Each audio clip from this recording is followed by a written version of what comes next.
Hello दोस्तों, आज की इस वीडियो के दौरान हम बात करने वाले हैं अवांस टेक्नोलॉजीज लिमिटेड के बारे में।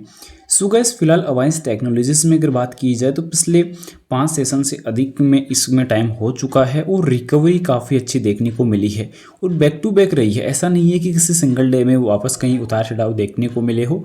यहाँ पे कंटिन्यूसली इसमें एक जंप कंटिन्यूसली रहा है और इसके बदौलत यहाँ पे सबसे बड़ा सवाल ये निकल के आता है कि जो अभी कंटिन्यूसली जो रैली इसमें जो रिकवरी हमें नज़र आ रही है तो वो आने वाले Q3 के आंकड़ों तक बैक टू बैक रह पाएगी क्या? 52 वीक हाई को ये पार कर पाएगी या नहीं, या फिर बीच में कोई ट्रैप तो नहीं होने वाला?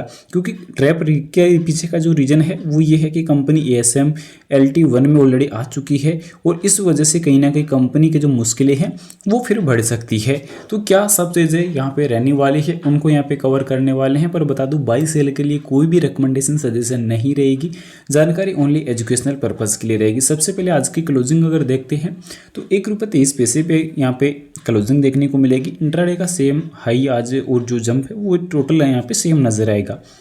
अब पिछले 5 सेशन की अगर आती है तो यहाँ पे 19.5% की लमसम आपको एक अच्छी रिकवरी देखने को नजर आएगी, जो काफ़ी कुछ आंकड़ों को यहाँ पे प्रदर्शित कर रही है। काफ़ी कुछ चीज़ों को ये बदलाव में देखने को नजर आई है। इसके अलावा 1 मंथ की अगर बात की जाए तो 1 मंथ में अभी भी 23.5% से अधिक की करेक्शन आपको देखने को नजर आने वाली है। एज इट इज़ आपको यहाँ पे मिलने वाली है। और इसके अलावा यहाँ पे लास्ट 6 मंथ की अगर बात की जाए तो 6 मंथ में अभी वापस जो रिकवरी है वो ग्रीन जोन है वो फिर ऑलरेडी देखने को मिलना स्टार्ट हो चुका है। क्योंकि जहाँ धीरे धीरे रिकवरी यहाँ पे देखने को मिली है पिछले कुछ टाइम से, क्योंकि इसमें जो रिकवरी खासकर नजर आई है वो 28 नवंबर से देखने को मिली है और उसके बाद कंटिन्यूसली इसमें रिकवरी नजर आई है। एक सुधार हमें बढ़िया देखने को नजर आया। अब आज के सेशन की वॉल्यूम अगर देखें, अब यहाँ पे देख सकते हैं कि फिलहाल जो आज की वॉल्यूम रही है वो कोई ज़्यादा इंपॉर्टेंट देखने को मिली है। क्योंकि सबसे पहले क्या चीज़ देखने को मिल रही है कि जब वॉल्यूम में उतार चढ़ाव नजर आए हैं तो वो ज़रूरी है 36,06,995 शेयर की वॉल्यूम देखने को मिली, क्वांटिटी यहाँ पे देखने को मिली है। तो वॉल्यूम में अभी अचानक गिरावट देखने को मिली है, जो पिछले कुछ टाइम के मुकाबले अभी गिरावट काफ़ी ज़्यादा रही है वॉल्यूम के अंदर। अब यहाँ पे धीरे धीरे कंपनी का जो RSI इंडिकेटर है वापस से ओवरसोल्ड जोन से रिकवर हुआ है। एक काफ़ी अच्छे आंकड़ों को साबित करने की कोशिश यहाँ पे की है और फिर से बदलाव की राह पर चलता हुआ नजर आया। अब यहाँ पे ASM LT1 में ऑलरेडी आ चुका है, स्टेज 1 में ऑलरेडी आ चुका है।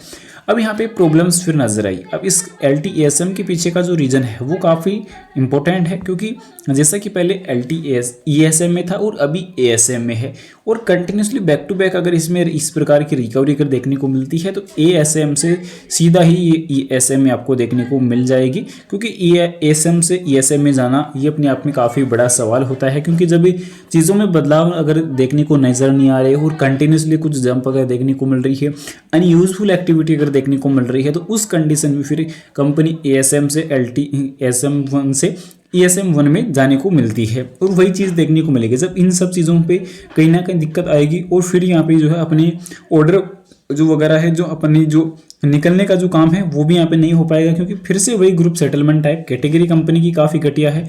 ऑलरेडी आप सभी को मालूम है XTT+1 है, जिसमें ऑप्शन में इंट्राडे में जो कारोबार नहीं होते, एक दिन में जो कारोबार है वो निपटाया नहीं जाता। ये सबसे बड़ी इसकी प्रॉब्लम है, समस्या है कंपनी के लिए और कंपनी इन्वेस्टर के लिए। क्योंकि कंपनी का अगर एक डेटा अगर देखा जाए तो बिल्कुल भी सिक्योर नहीं है। सिक्योर ना होने का रीज़न सबसे इंपॉर्टेंट है कि कंपनी ऑप्शन में कारोबार नहीं करती है।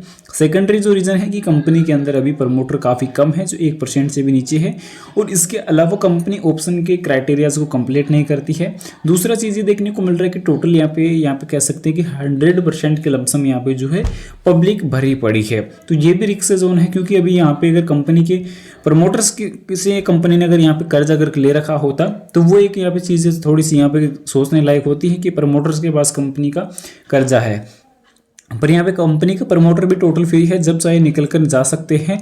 और कंपनी के ऊपर 117 करोड़ का कर्ज हो चुका है और जबकि मार्केट कैप भी 244 करोड़ का ही है। यानी कि मार्केट कैप जो देखने को मिल रहा है तो मार्केट कैप के बेसिस पर कंपनी के ऊपर कर्ज काफ़ी बढ़ रहा है। जो रिसेंटली नंबर्स की अगर बात आती है तो यहाँ पे रिसेंटली नंबर्स में कंपनी के ऊपर जो कर्ज है वो बढ़ता हुआ ही देखने को मिला है, जो लास्ट टाइम 56 करोड़ से बढ़कर सीधा ही 117 करोड़ हो चुका है। तो ये अपने आप में काफ़ी बड़ा सवाल रहने वाला है कि कि कंपनी के ऊपर जो कर्जा है वो यहाँ पे आधे से दुगना ऑलरेडी हो चुका है। तो एक से बला दो ऑलरेडी यहाँ पे दुगना हो चुका है। तो ये रिस्क जोन ही यहाँ पे देखने को मिल रहा है। अब बात आती है कि Q3 के नंबर्स के पहले क्या सिचुएशन रह सकती है। Q3 के पहले जब तक कोई भी ऐसे कंपनी की तरफ से कोई अच्छी अपडेट नहीं आ जाती निकल कर कि कंपनी को इन्वेस्टमेंट से रिलेटेड या कंपनी की कुछ फंड रिकवर करने से रिलेटेड, फंड जुटाने से रिलेटेड या कुछ और भी जो भी नॉर्मल कह सकते हैं, तो उस तरीके से जब तक एक नॉर्मल अपडेट नहीं आ जाती तब तक कंपनी के जो हालात है वो इसी प्रकार देखने को मिलेंगे। और इस कंपनी के जो ऑप्शन में कारोबार नहीं होती हैं तो ये एक अपने आप में एक रिस्क यहाँ पे गले में लेकर घूमने जैसी बात इसमें तो अभी के टाइम देखने को मिल रही है। तो रिस्क लेना अपने आप पे लेना, क्योंकि अभी के टाइम काफ़ी ज़्यादा लोगों को इसमें लास्ट टाइम पे दिक्कत हुई थी जब यहाँ पे निकलने का मौका नहीं मिल रहा था। चारों तरफ के जो दरवाजे ऑलरेडी बंद हो चुके थे, उस बेसिस पर काफ़ी ज़्यादा लोगों ने यहाँ पे कंपनी को हेट दिया था। अब वापस कंपनी में रिकवरी आ रही है तो कंपनी अब लोगों को वापस अच्छी लग रही है। तो यहाँ पे कंपनी में लॉजिकली अगर देखा जाए तो बिल्कुल भी सिक्योर नहीं है। तो अभी के टाइम इसमें बिल्कुल भी जो चीज़ों में बदलाव की जो संभावना है वो काफ़ी कम देखने को मिल रही है। फिलहाल बता दूं बाय सेल के लिए कोई भी रिकमेंडेशन सजेशन नहीं रहने वाली, जानकारी ओनली एजुकेशनल पर्पस के लिए रहेगी। इन्वेस्टमेंट करने से पहले अपने फाइनेंशियल एडवाइजर की सलाह जरूर से ले या खुद की रिसर्च जरूर से कर ले। Thanks for watching.